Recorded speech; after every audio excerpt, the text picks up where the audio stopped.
Hey peeps, I only just did a video, but then I felt called straight after to do another one about something I definitely don't need any notes about, because I have so much to say and I could make endless videos about this. And I want to bring it up because I know that I'm breaking out of this now again, which is so amazing. And it's a journey, but yeah.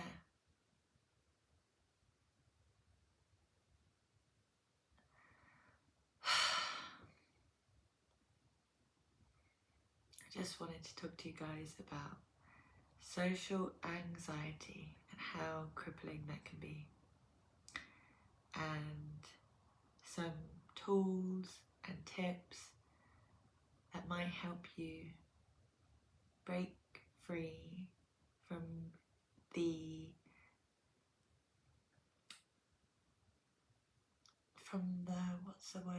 the restrictions that you put on yourself out of fear of embarrassing yourself.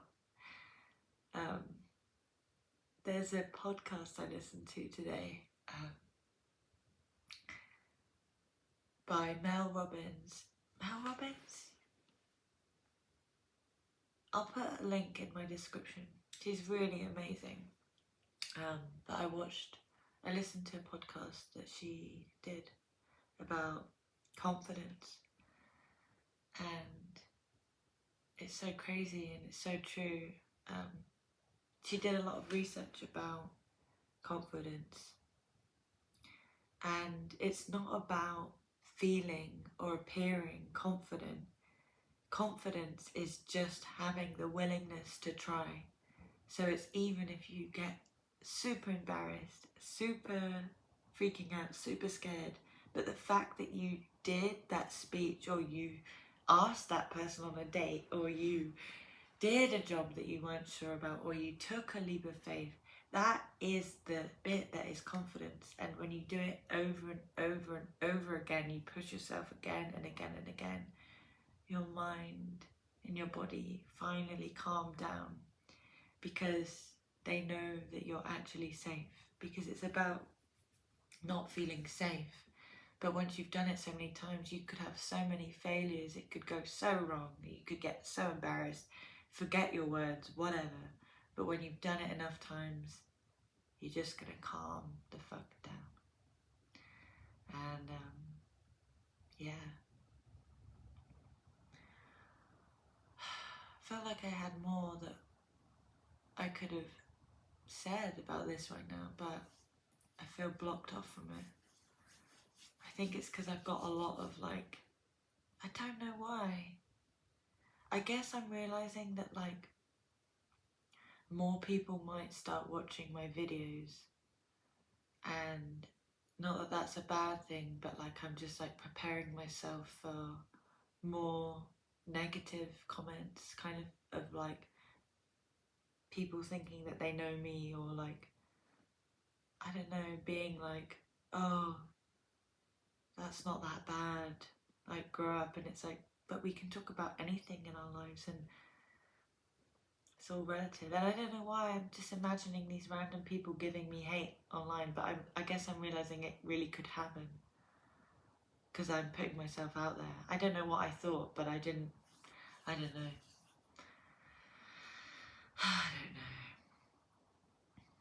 Whatever. But it's all ties into this topic, doesn't it? Caring what people think about you. Social anxiety.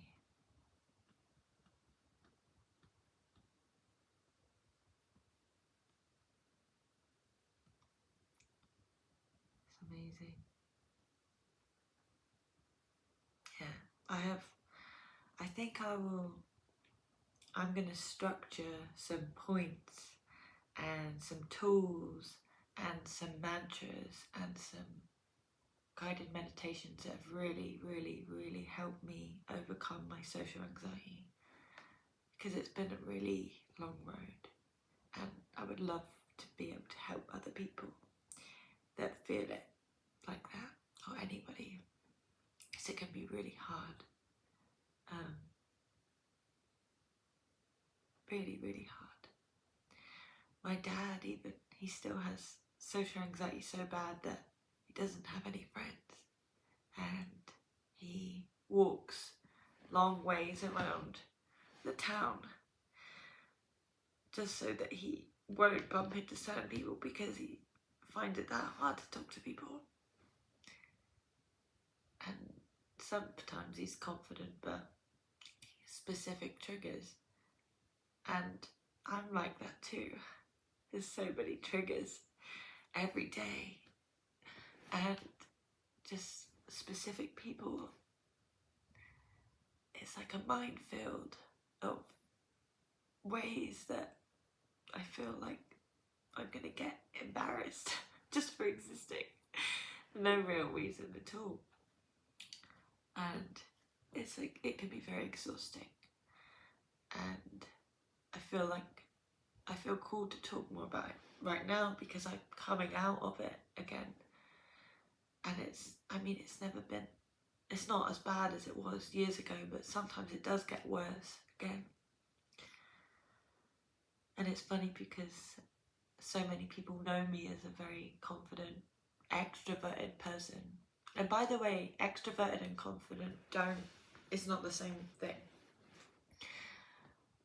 Confidence is a willingness to try. Extroverted is being very talkative and outspoken, but confidence isn't just about that. You could be a very confident introverted person if that's still a thing. I need more tissue again. I wasn't gonna show the messy, horrible room in the background. Maybe that pillow will be blocking it out.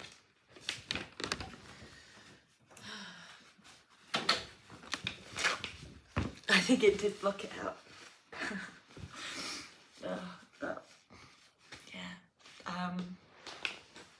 If you're watching right now and you have suffered with social anxiety, or you still do, just know that it can get so much better and you can heal so much from this. And if you're like, I don't know how old, but if you at school still, or you've come out of school, and I don't know, even if you're nearly 30 like me, and you're thinking, when is this gonna end? How am I ever gonna cope making friends or having relationships or doing jobs because of this crippling anxiety I get around people because I'm constantly worried about what they're thinking of me?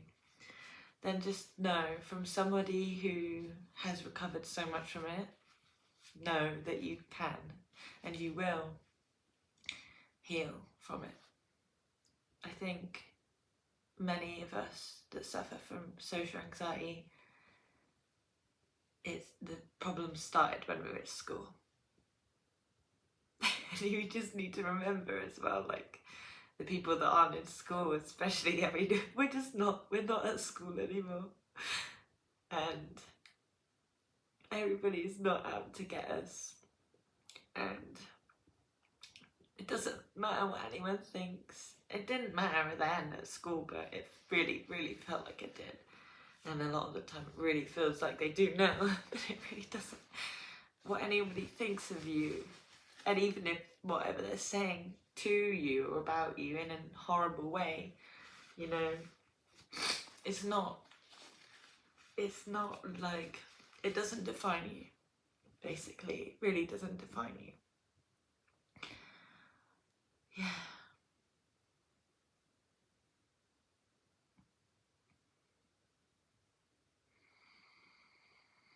I just want to, like, I think I would start that. I would really love to build my confidence enough to do talks at schools directed to all the people that really suffer from social anxiety, because I know how it feels. I really do. I used to count down the minutes that I would watch the clock just praying, hoping that nobody would talk to me like in lessons, because I was so riddled with anxiety. And if anybody spoke to me that wasn't in my safe people, which was very, very few at some times, very, very few, I would just get so embarrassed. I would go bright red, and it would just get worse and worse and worse. And yeah, I mean, it was just it was just not fun. And that was like every day for years. It was like that. Yeah. And there's a lot of like certain triggers that make it worse even now, as a nearly 30-year-old, seemingly very confident, seemingly extroverted person who does lots of things that people go, oh, that's confident. And yeah, see me outside, see me at a club, see me dancing, see me in so many scenarios, and I look ridiculously confident, and it's like, what? That person just is so happy with themselves. They can do what they want. They don't care what anyone thinks. Yeah, not there. But have me inside a home, and I have to sit down at a table, and there's a bright light, and I am so anxious. I can't wait till it's over. I am so worried that any conversation is going to turn to something that's, I don't know, something that's just going to trigger me, because my brain will go, wouldn't it be? This is what my brain does, and I'm sure people could relate. Like, it's so funny. So basically all of those settings are school settings. Bright lights, inside, at a table, biggest triggers ever. And then talking about any topic that a teenager or a child would find silly or embarrassing.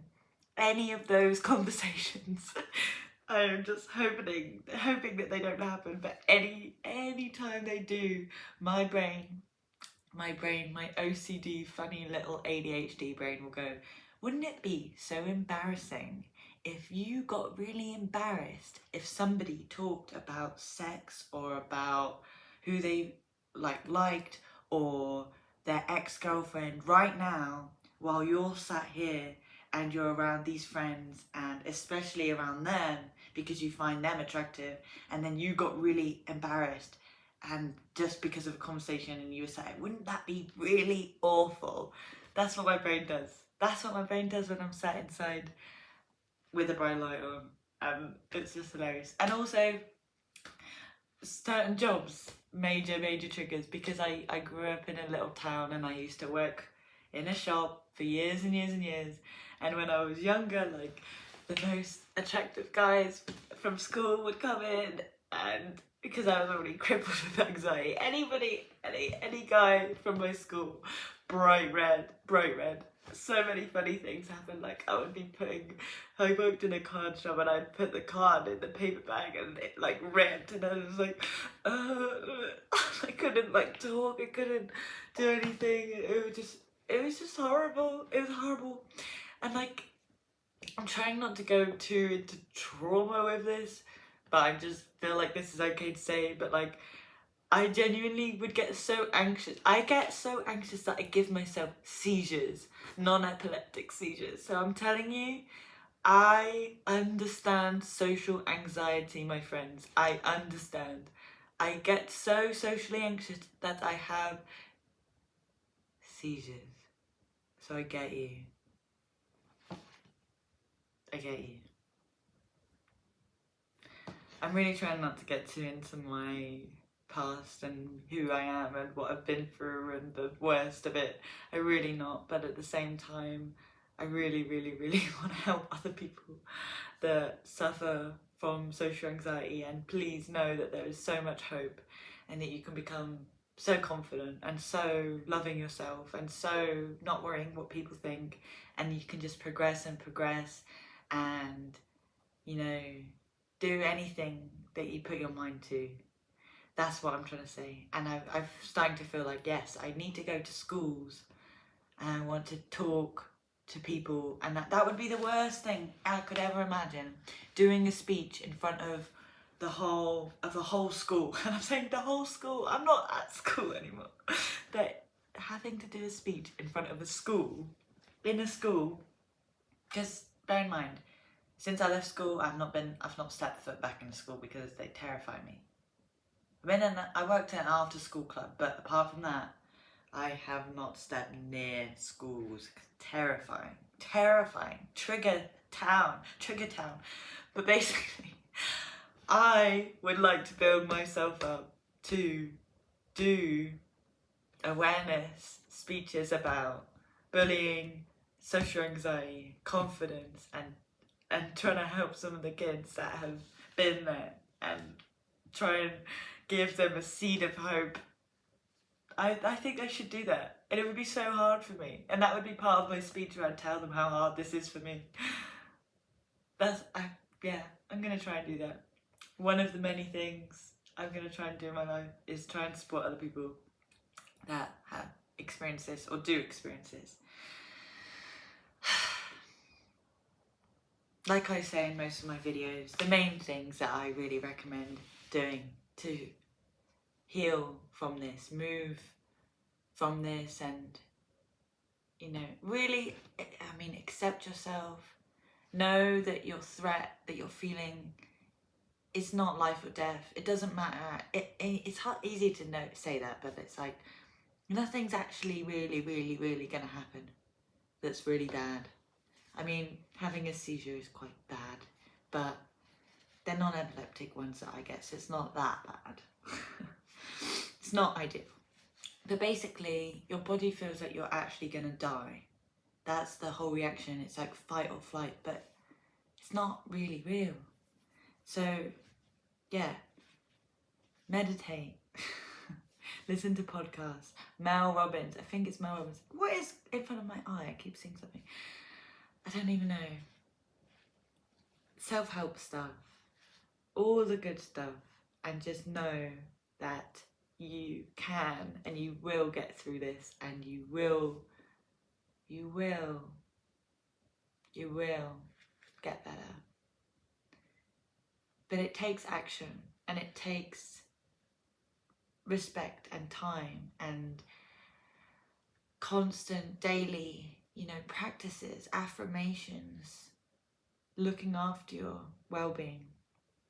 And I do feel very sad for people that never come out of it, like my dad. But